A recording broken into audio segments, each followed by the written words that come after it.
Hi everyone, I hope you're all doing well. This video is for the upcoming full moon in Pisces, which happens to be a lunar eclipse and a supermoon, and actually there's quite a bit going on with the astrological chart as well.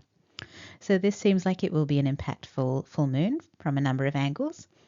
As always, I'll take a look at the astrology and then follow that with a tarot spread. If you're a new viewer, the reason I use PowerPoint for my videos is because I channel by writing, and this format makes it possible for me to put my content on YouTube. So as I said before, we'll look at the astrology of the full moon briefly, and then we'll look at a tarot and oracle spread that came up for this full moon.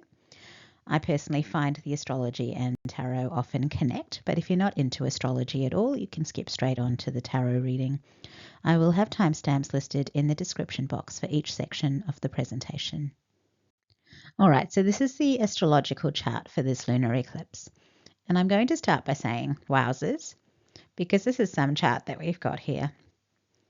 Again, we have a chart where everything got highlighted, but the nice thing here is that we can just look at the interplays. So I'll start with the full moon and then move through these various interplays that are going on here. If it's all making your head spin, you can just skip straight through to the tarot section. So this full moon has the moon at 25 degrees of Pisces and the sun at 25 degrees in the opposite sign of Virgo. And as I said at the start of this video, this is a supermoon, which means the moon is at a point in its orbit where it's close to the Earth. And this full moon is also a lunar eclipse. And incredibly, the moon is actually conjunct the ruler of this eclipse because it is conjunct Neptune and Pisces. That's really going to amplify those Piscean energies, I suspect. Now, full moons normally mean illuminations, revelations, releases, and completions. But obviously, Piscean Neptunian territories tend to be a little murkier and more mysterious. So what is revealed here might be in an area where you don't have a lot of clarity. And it may even be that the revelation itself doesn't have a lot of clarity around it. The moon, Neptune, and Pisces are all about emotional and intuitive receptivity, and I guess with this being a supermoon, this will be heightened at this time as well. I feel like this full moon will be more about an inner sense of knowing rather than anything that might happen in the outside world. This full moon eclipse is also in the late degrees of Pisces, which is the last sign of the zodiac. So this might just be an inner understanding that something is over and you won't be returning to it. And there might be nothing from the outer world that's making you feel that way. You just feel that way. Now, if you have access to your birth chart, you can go and see which astrological houses are involved here because that will tell you which areas of your life this might be playing out in. And so if this wasn't strong enough, this conjunction with the moon and Neptune, there is strong outer planet support for this. So for a while now, I've been pointing out something that I was calling the divine interplay, which was a formation involving Neptune in Pisces being in sextiles with both Pluto and Uranus.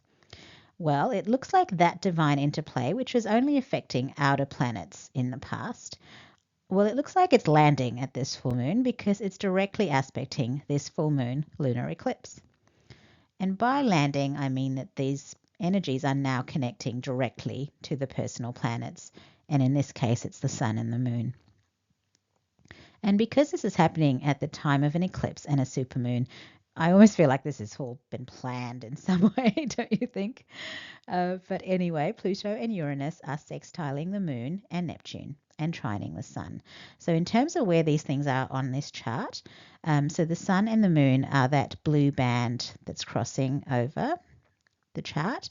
So the moon's on the left and the sun's on the right. Now Pluto is shown here in blue at about 11 o'clock and Uranus is shown here at about 7 o'clock, also in blue.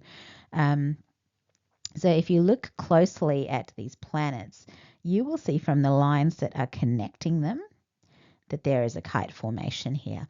So a kite formation is pretty special in astrology. So I just feel like at this full moon, you might just get a little sense of what the universe is trying to accomplish, and perhaps you'll just understand that some part of your life needs to change because it just won't align anymore. So Saturn retrograde in Pisces, which is shown in red, is opposing Mercury in Virgo, and Jupiter, which is shown in yellow, and sorry, Saturn and Mercury are both highlighted in red, so that's that opposition. And then down the bottom of the chart, we have Jupiter highlighted in yellow, and it's squaring both of these planets. And this is interesting because Mercury, which is related to the mind, is in Virgo, which is a sign that relates to daily routines. And it's actually a sign that it rules. Mercury rules Virgo. And Mercury in this arrangement with Saturn and Jupiter is the weakest planet. And so it's being pressured by both of these aspects. So this might seem like it might come across as anxiety in relation to the future. Not knowing what you're supposed to do or what's happening to you or what's happening to your life. So this might be a good time to practice grounding and maybe also doing other things that will help with anxiety, such as meditation or breath work or exercise or whatever helps you. Now, Jupiter is also involved in another interplay here that I've highlighted in yellow. So we have Chiron retrograde in Aries, opposing Venus in Libra. And even though this is an opposition, Venus is a benefic planet. So I feel like this might be about some wound that Chiron brings up that is challenging to Venus. And I'm actually feeling like it relates to self-love. So I think that the issue here will be around whether or not we can unconditionally love ourselves. And because of these full moon energies that we've got, I feel like maybe this is asking yourself asking if you can love yourself, even if things change in your life. So even if you're not the person that you thought, if the person you become in the future is not the person you thought you would be, like, would you still love yourself? And so, I just feel like there's something big that's going to be changing here. And these changes can only go smoothly if you're able to love and accept the person that you're becoming. So sorry, I probably was struggling to say that the right way, but obviously if you've, it's hard to say, but if you've always been a lawyer, for example, and suddenly you decide that's not for you and you want to enter the teaching profession, and obviously you've got a family, you've got all these other people relying on you, and so that's a big change in your life. And are you going to be okay with that? And the only way you can be okay with that is if you can unconditionally love and accept yourself, no matter what this change is. So I think this is a little bit about whether you can love yourself, whether you can be your own champion. And I think Venus is up to that task because, especially because Venus is in her home sign of Libra. So I think, that's a nice energy. And Jupiter being here is also a benefic planet, and it's trining Venus and sextiling Chiron. So favorable aspects to both of those other points there. Now, the last aspect here is Mars squaring the nodal axis. So I've got those highlighted in purple. So Mars is at about 6 o'clock on the chart. The North Node is in Aries on the left, and the South Node is conjunct Lilith in Libra on the right. And the degree points are at about 7 to 8 degrees, I just realized. So that makes me a little nervous because my natal North Node is at 6 degrees of Libra, and it's in my 10th house, which is also where 25 degrees of Virgo is. So this eclipse and my North Node are all in the same spot. So I have been making some changes to my career this year, but now I'm wondering if there's something else that might happen because the 10th house is obviously very strongly connected to career and vocation. So I guess I'll just have to wait and see what this full moon eclipse is going to activate. But anyway, Mars squaring the nodal axis and Lilith seems like it could be a little fiery because Mars and Lilith are strong-willed archetypes, and they're adding to the natural tension of the nodal axis. So I'm not an eclipse expert, but I remember reading that North Node eclipses bring new things into our lives, whereas South Node eclipses are more about karmic releases and endings.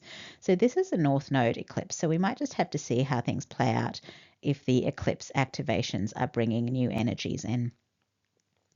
And I think that's all I'm seeing on this chart. So I'll now move on to the tarot and oracle card spread that came up for this lunar eclipse.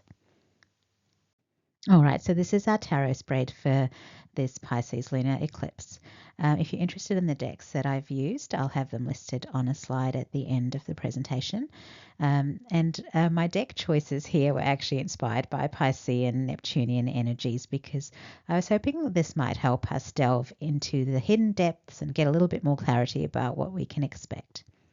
Now, at the bottom of the deck, we had the Six of Swords, which is a card of transition. And immediately behind it, we had the Hanged Man, which is actually the Neptune card in the Major Arcana. Now, the Hanged Man indicates the feeling of stuckness and feeling like your circumstances aren't allowing you to have the freedom that other people have. So the Hanged Man is described as a card of sacrifice and surrender, but it's also a card that involves shifts in perspective and spiritual enlightenment. So I see the Hanged Man as someone who ends up becoming so enlightened that they eventually become spiritually liberated. And at that point, their spirit can no longer be held back by the things that kept them stuck in their physical lives. It is a powerful card to have at the bottom of the deck.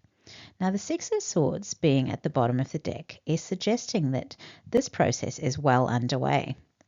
So this might be like if someone is stuck because of their family circumstances or their physical health, but they've decided they will still have the best life they can, and they choose to make the most of the time and resources they have access to. So if there are things they want to learn or experience, they get books out at the library, or they learn from online forums or YouTube videos or documentaries, or they talk to people who are into those things, either in person or online. So they've decided that they want to learn and experience a certain thing. So they just go out and find what's possible for them, and they do it. And that would be an example of someone whose physical circumstances can't really stop them from having the best life that they can, because their soul is obviously determined to experience happiness and fulfillment. And so they're not going to stop looking for the opportunities that will help them achieve those things. Now, the card in the past position of this spread is the Nine of Swords, but it actually fell from the deck as I was trying to pick the card, and it landed in the reversed position. So I don't like looking at upside down cards, so I've actually just put it here upright, but there's a little black bead on it, which I've used as a marker of it being a reversed energy. Now, the Nine of Swords upright is a card of anxiety, so it's actually a good thing that this card decided to land in the reversed position.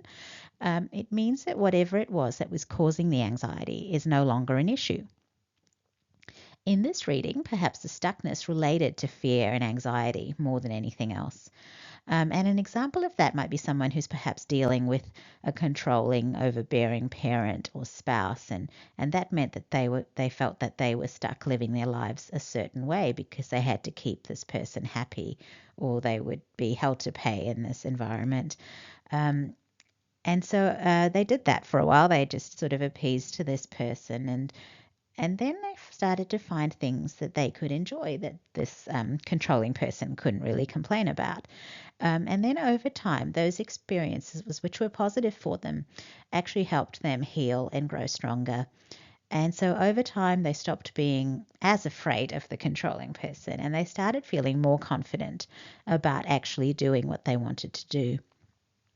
Now, with the Hanged Man energy, this would have been a very slow process, but eventually they've gotten to this place where there is a power shift, and the controlling person is no longer able to bully this person like they used to. And so the controlling person has had to start accepting that this person is no longer someone that they can actually control. So that's a very interesting storyline. So this can obviously be broadly applied. So just see if that's something that you're resonating with in some way. Now, the first oracle card actually fits really well with this storyline because it's titled Polite Declaration. The message on this card is you can move in whatever direction you need to accomplish your goals. It's time for you to get out there, claim what is yours, and stay in your power. So with that message, I can actually imagine someone politely telling their former controller person what their plans for the future are. And the former controller person just can't is just left thinking, I can't believe this is happening. How is this even happening? So the tables have turned, and so this is definitely about a message about someone who is reclaiming their power. And the freedom that has come from this reclaiming of power is seen in the second oracle card, which is titled The Leap, with the keywords ecstasy, bliss, and belief. So this is a euphoric energy, and it's because this person who spent so long feeling so stuck now feels like they're free, and that makes them feel like they're unstoppable. So this card is showing how this person feels in their spirit. They feel like they have wings and there is nothing that they can't overcome. This makes them feel so confident that even the idea of taking a leap of faith doesn't frighten them. And I'm reminded of the saying, a bird sitting in a tree isn't afraid of the branch breaking because its confidence is related to its own wings and not the strength of the branch. So that's how this person feels now. They have confidence in themselves now. In the present position of the tarot spread, we have the Ace of Cups, which is also representative of feeling joy and bliss. So this is a card of great happiness, and I'm actually really glad I chose my little dolphin crystal to put in the spread, because that's also a very joyful energy. The dolphin crystal, I think it's new jade, so it's a heart chakra stone. And so I think it's perfect for this. So the Ace of Cups means something really positive happening that's bringing a lot of happiness. And the third oracle card here is titled Align with Your Ideal Rhythms, and it has the message Be One with Your Inner Self. And so I'm getting that all this person has to do now is to tune into their inner guidance and do what feels right to them. If they're guided to take action on things, they will. If they're guided to make changes, they will. If they're guided to take a break, they will. They now have the freedom to do just what feels right to them. Now, I've been thinking it since that first oracle card, but the eyes of the crab in the first oracle card were reminding me of the evil eye symbol. And this third oracle card, also looks like a blue eye, and the center of that blue eye also looks like the evil eye symbol. I hope you can see what I'm talking about. So that's an interesting coincidence, and I don't really believe in coincidences. So this might be a message to this person that this good phase in their life might actually make other people envious. Or resentful. And that's a sad fact of life often, isn't it? Because people can be lovely and supportive when someone is going through a difficult time in their life, but when things start to improve for them, those same people can be the ones who have a problem with that. So I think this might be a warning showing up here that just so this person isn't surprised when this happens, and some of the people perhaps they thought were friends and or in their camp might suddenly not seem to be. And unfortunately, I guess it is a fact of life. But how do you deal with that? I mean, I guess I always go back to what my mum always used to say, which is, to not overshare about good things happening in your life. She was a big believer in the evil eye kind of stuff. So she would always say, look, unless people need to know, they don't need to know. So, maybe just try flying under the radar. Don't overshare.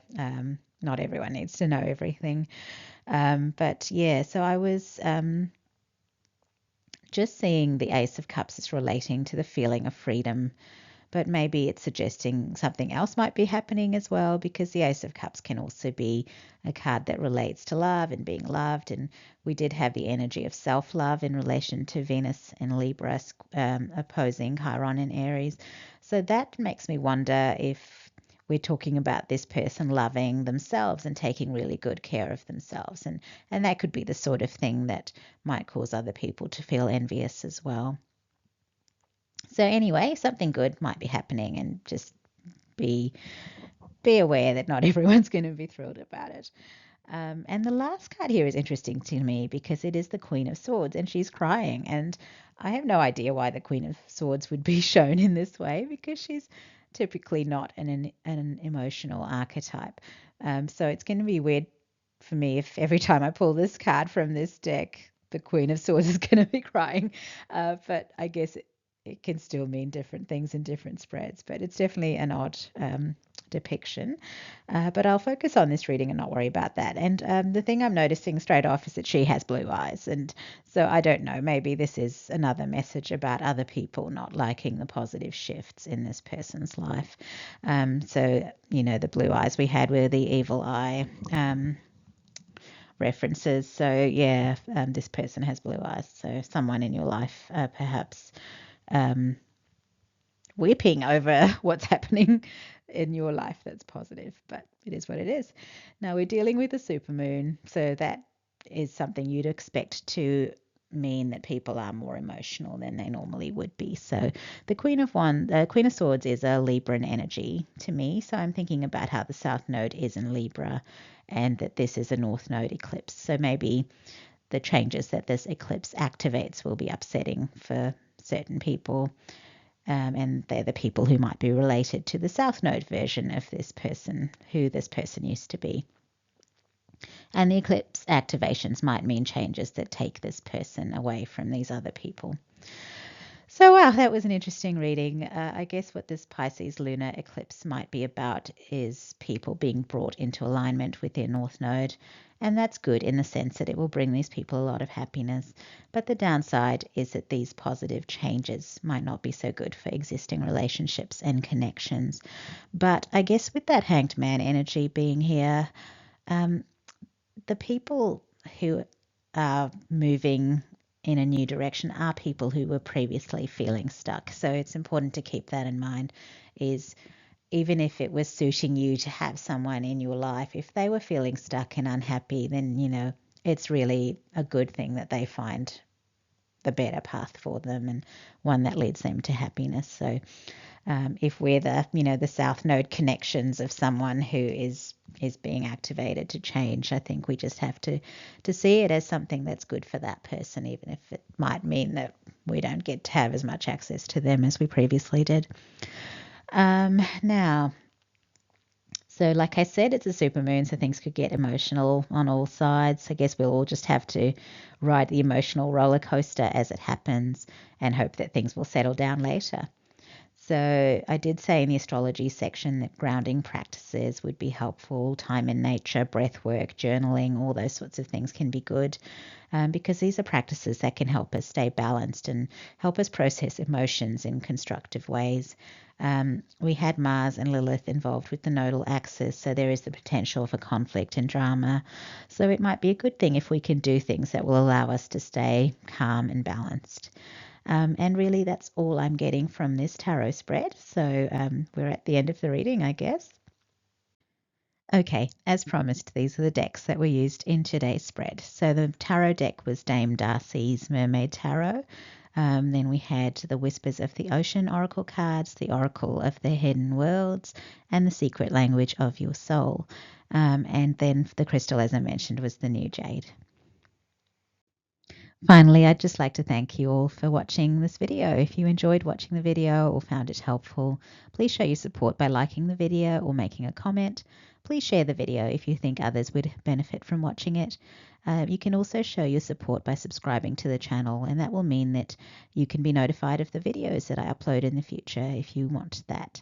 There's a little thumbnail image here of my Facebook blog, so you can check that out if you're interested in supporting me on Facebook.